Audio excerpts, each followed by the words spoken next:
বিসমিল্লাহির রহমানির রহিম। আসসালামু আলাইকুম। আজকে আমি আপনাদের সাথে শেয়ার করব healthy vegetable egg fried rice. এই ফ্রাইড রাইসটা তৈরি করা খুবই সহজ আর খেতেও অনেক বেশি মজার। আর এই ফ্রাইড রাইসটা যারা ওজন কমাবেন তারাই যে শুধু খেতে পারবেন এমনটা কিন্তু না। এই ফ্রাইড রাইসটা এত বেশি মজার যে পরিবারের সবাইকে নিয়ে খেতে পারবেন।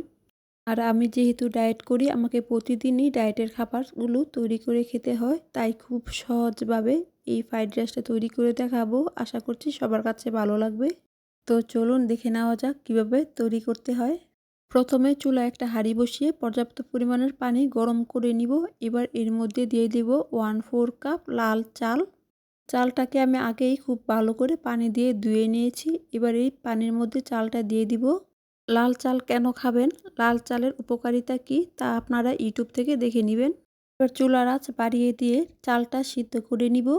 যখন চালটা খুব ভালোভাবে সিদ্ধ হয়ে যাবে তখন ছাঁকনিতে নিয়ে নিব আর পানিটা ফেলে দিব। এবার চুলায় একটা হাঁড়ি বসিয়ে দিয়ে দিব 1/2 টেবিল চামচ ঘি আর দিয়ে দিব 2 চা চামচ সরিষার তেল। সরিষার তেলের পরিবর্তে আপনারা সয়াবিন তেল দিয়েও রান্না করতে পারবেন, তবে ডায়েটের খাবারগুলো সরিষার তেল অথবা অলিভ অয়েল তেল দিয়ে রান্না করলেই ভালো। এবার এর মধ্যে দিয়ে দেব 1 চা চামচ বা ছোট সাইজের একটা পেঁয়াজ কুচি আর দিয়ে দেব 1/2 চা চামচ রসুন কুচি। এবার চুলার আঁচ লোতে রেখে 2 থেকে 3 মিনিটের মতো পেঁয়াজ আর রসুনটাকে ভেজে নিব। পেঁয়াজ আর রসুনটা কিছুক্ষণ ভেজে নেওয়ার পর কিছুটা নরম হয়ে গেলে এবার এর মধ্যে দিয়ে দিব 2 টেবিল চামচ বরবটি। বরবটিগুলোকে ছোট ছোট করে পাতলা করে কেটে নিয়েছি। আর দিয়ে দিব 2 টেবিল চামচ গ্রেট করে নেওয়া পেঁপে। এবার এর মধ্যে দিয়ে দিব 2 টেবিল চামচ গ্রেট করে নেওয়া গাজর আর দিয়ে দেব সামান্য পরিমাণের লবণ। লবণটা দিয়ে দেওয়ার পর চুলার আঁচ লোতে রেখে 3 থেকে 4 মিনিট এগুলোকে ভেজে নিব। আর সবজিগুলো পাতলা করে কেটে নেওয়ার কারণেই 3 থেকে 4 মিনিট ভেজে নিলে সবজিগুলো খুব ভালোভাবে সিদ্ধ হয়ে যাবে আর ঢাকনা দিয়ে ডেকেও সিদ্ধ করতে হবে না। এবার নেড়েচেড়ে 3 থেকে 4 মিনিটের মতো সবজিগুলোকে ভেজে নিব। 3 থেকে 4 মিনিট সবজিগুলো ভেজে নেওয়ার পর এবার একটা বাটির মধ্যে একটা ডিম নিয়ে সামান্য পরিমাণের লবণ দিয়ে ডিমটাকে খুব ভালো করে ফেটিয়ে নিব। এবার ভিডিওতে দেখা অনুযায়ী সবজিগুলোকে একটা সাইডে এনে মাঝ বরাবর ডিমটা দিয়ে দিব। ডিমটা দিয়ে দেওয়ার পর ডিমটাকে নেড়ে ছেড়ে ডিমটাকে খুব ভালো করে ভেজে নিব। যখন ডিমটা কিছুটা ভাজা হয়ে যাবে তখন ডিমের সঙ্গে সবজিগুলোকে খুব ভালো করে মিশিয়ে নিব। এবার এর মধ্যে দিয়ে দেব 2 টেবিল চামচ টমেটো কুচি। এখানে আমি ছোট সাইজের একটা টমেটো নিয়ে টমেটোর মাঝ বরাবর বিচিটা ফেলে দিয়ে টমেটোগুলোকে ছোট করে কেটে নিয়েছি। এবার এই টমেটোটা দিয়ে দেওয়ার পর সব কিছুকে খুব ভালো করে মিশিয়ে নিব।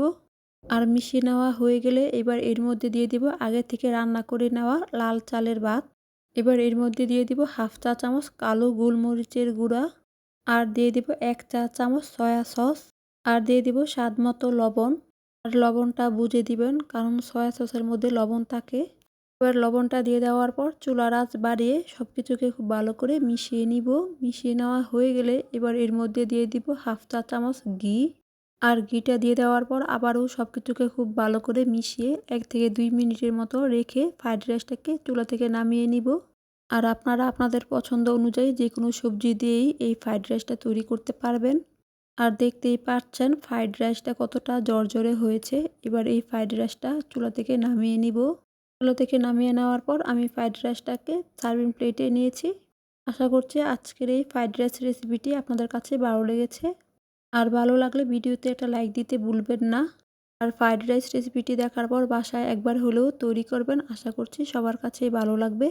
আর ভালো লাগলে আমার ইউটিউব চ্যানেলে নতুন হয়ে থাকলে আমার ইউটিউব চ্যানেলটি সাবস্ক্রাইব করে পাশে থাকা বেল বাটনে অল দিয়ে দিবেন। এতে করে আমি কোনো রেসিপি পাঠালে সবার আগে আপনারা দেখতে পারবেন। আর যারা আমার ফেসবুক পেজ থেকে রেসিপিটি দেখতেছেন তারা লাইক দিয়ে পেজটি ফলো দিয়ে দিবেন।